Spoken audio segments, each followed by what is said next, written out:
Hello friends, welcome to our channel शिक्षा से सफ़र। तो दोस्तों, ये है वर्ल्ड मैप।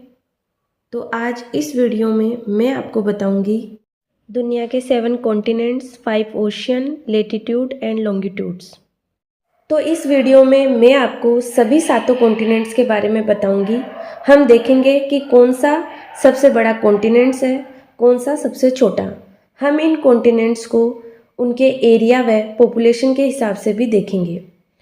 फिर हम बात करेंगे 5 ओशियन की, यानी 5 महासागर की, और उनको area wise, volume wise, depth wise और कोस्टल लाइन वाइज भी देखेंगे। फिर हम पहुंचेंगे लेटीट्यूड एंड लॉन्गिट्यूड पर। तो इसमें हम देखेंगे कौन से इम्पोर्टेंट लेटीट्यूड एंड लॉन्गिट्यूड है और वो कैसे हमारी अर्थ को डिवाइड करते हैं। So let's start with the first topic and learn about 7 continents, और हम इनको अरेंज भी करेंगे फ्रॉम लार्जेस्ट टू स्मॉलेस्ट।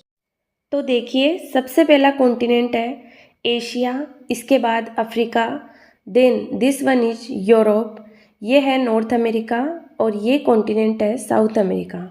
फिर नीचे की तरफ जो कि हमेशा बर्फ़ से ढका हुआ रहता है, अंटार्कटिका, इसके बाद ऑस्ट्रेलिया।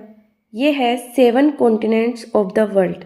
फिर से देखते हैं, Asia, Africa, Europe, north America, south America, Antarctica और ऑस्ट्रेलिया। अब हम इनके एरिया यानी क्षेत्रफल की बात करें तो क्षेत्रफल में सबसे बड़ा कॉन्टिनेंट है एशिया।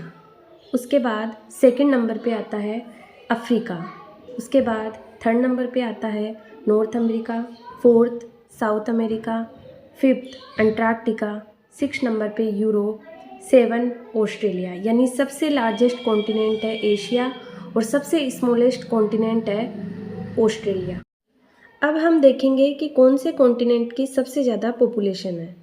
पॉपुलेशन वाइज सबसे फर्स्ट नंबर पे आता है एशिया, उसके बाद सेकंड नंबर पे अफ्रीका। देखो, थर्ड नंबर पे एरिया वाइज था north America, but population wise third number पे आता है यूरोप। उसके बाद fourth north America, fifth number पे साउथ अमेरिका, 6 नंबर पे आता है ऑस्ट्रेलिया और 7 नंबर पे आता है Antarctica. Now we will learn 5 ocean of the world, यानी दुनिया के 5 महासागर हम सीखेंगे और इन 5 महासागरों को लार्जेस्ट टू स्मॉलेस्ट क्रम में भी अरेंज करेंगे। तो देखिए, सबसे पहला है पैसिफिक ओशन, उसके बाद Atlantic Ocean, then third number पे आता है इंडियन ओशन, जिसको कंट्री के नाम पर ही रखा गया है। सबसे नीचे की तरफ आता है सदर्न ओशन, और इसको कई कई किताबों में अंटार्कटिक ओशन भी बताया गया है। सबसे ऊपर की तरफ आता है आर्कटिक ओशन। अब हम इनको लार्जेस्ट टू स्मॉलेस्ट क्रम में भी अरेंज करेंगे। इसके लिए हम कुछ पैरामीटर को देखेंगे, जैसे कि area, volume and depth wise और coastal line wise.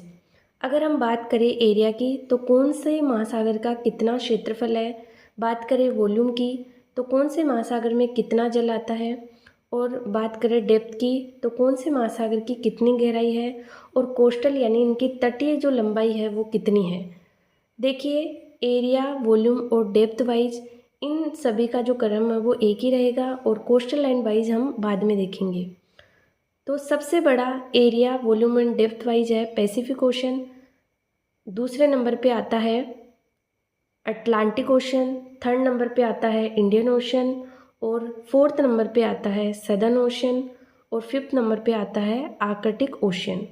So remember, Pacific Ocean is the largest ocean and Arctic Ocean is the smallest ocean. Next हम बात करते हैं कोस्टल लाइन वाइज, और कोस्टल लाइन वाइज हम इनको अरेंज करते हैं तो एक छोटा सा चेंज आता है। फर्स्ट नंबर पे आता है पैसिफिक ओशन, सेकंड नंबर पे आता है अटलांटिक ओशन, और थर्ड नंबर पे आता है इंडियन ओशन, फोर्थ नंबर पे आता है आर्कटिक ओशन, और फिफ्थ नंबर पे आता है सदर्न ओशन। यानी सबसे लार्जेस्ट जो ओशन है coastal line wise Pacific ocean, और सबसे स्मॉलेस्ट जो ओशन है कोस्टल लाइन वाइज वो है सदर्न ओशन। अब हमारा नेक्स्ट टॉपिक है लेटीट्यूड्स एंड लॉन्गिट्यूड्स। देखिए, ये लेटीट्यूड्स और लॉन्गिट्यूड बहुत ही इम्पोर्टेंट है। और सबसे पहले तो हम ये जान लेते हैं कि ये जो लेटीट्यूड है ये काल्पनिक रेखाएं हैं जो हमारे द्वारा ही बनाई हुई है और ये हमारी हेल्प करती है लोकेशन को पहचानने में। अब जैसे हमें किसी स्थान की लोकेशन पहचाननी हो तो ये हमारी हेल्प करेगी उस स्थान को पहचानने में। जो हमारी पृथ्वी के बीचों बीच से जो रेखा खींची गई है जिसे हम बोलते हैं 0 डिग्री अक्षांश रेखा, और इसे हम भूमध्य रेखा और विषुवत रेखा भी बोलते हैं। ये हमारी पृथ्वी को 2 समान भागों में बांटती है। इसके ऊपर वाले भाग को हम बोलते हैं नॉर्दर्न हेमिस्फीयर और इसके नीचे वाले भाग को हम बोलते हैं सदर्न हेमिस्फीयर। देखिए, नॉर्थ अमेरिका, एशिया और यूरोप कंप्लीटली नॉर्दर्न हेमिस्फीयर में आ रहे हैं और ऑस्ट्रेलिया और अंटार्कटिका कंप्लीटली सदर्न हेमिस्फीयर में आ रहे हैं। इसी प्रकार साउथ अमेरिका का कुछ भाग नॉर्दर्न हेमिस्फीयर में और बाकी का भाग सदर्न हेमिस्फीयर में आ रहा है, और अफ्रीका भी नॉर्दर्न और सदर्न हेमिस्फीयर दोनों में आ रहा है। इस तरीके से हमारी जो 0 डिग्री अक्षांश रेखा है इसको आधार मानकर बहुत सारी अक्षांश रेखाएं खींची गई है। नॉर्थ पोल तक और दक्षिण में साउथ पोल तक ये रेखाएं खींची हुई है। अभी देखिए फ्रेंड्स, जो हमारी 0 डिग्री अक्षांश रेखा है ये बहुत इम्पोर्टेंट है, और इसी तरीके से कुछ और अक्षांश रेखाएं हैं जो कि बहुत इम्पोर्टेंट है। जैसे 23.5 डिग्री नॉर्थ ये है कर्क रेखा, और 23.5 डिग्री साउथ ये है मकर रेखा। नेक्स्ट इम्पोर्टेंट लेटीट्यूड है आर्कटिक वर्थ 66.5 डिग्री नॉर्थ और अंटार्कटिक वर्थ 66.5 डिग्री साउथ। ये 5 इम्पोर्टेंट लेटीट्यूड है जो कि हमें पता होनी चाहिए, क्योंकि ये एग्ज़ाम पॉइंट ऑफ व्यू से काफ़ी इम्पोर्टेंट है। जैसे कि एक क्वेश्चन मैं आपको अभी बता देती हूँ, ऐसा कौन सा महाद्वीप है जिस पर कर्क रेखा, भूमध्य रेखा, मकर रेखा तीनों अक्षांश रेखाएं गुजरती है? ये है अफ्रीका महाद्वीप। फिर नेक्स्ट हम समझेंगे लॉन्गिट्यूड, जो कि सबसे इम्पोर्टेंट जो लॉन्गिट्यूड है वो है प्राइम मेरिडियन 0 डिग्री। ये लॉन्गिट्यूड अर्थ को 2 भागों में बांट रहा है। इधर वाले भाग को बोलेंगे वेस्टर्न हेमिस्फीयर और इधर वाले भाग को बोलेंगे ईस्टर्न हेमिस्फीयर में। जैसे लेटीट्यूड काल्पनिक रेखाएं होते हैं वैसे ही लॉन्गिट्यूड भी काल्पनिक रेखाएं ही होती है, और ये हमारे समय को निर्धारित करने में हमारे काम में आते हैं।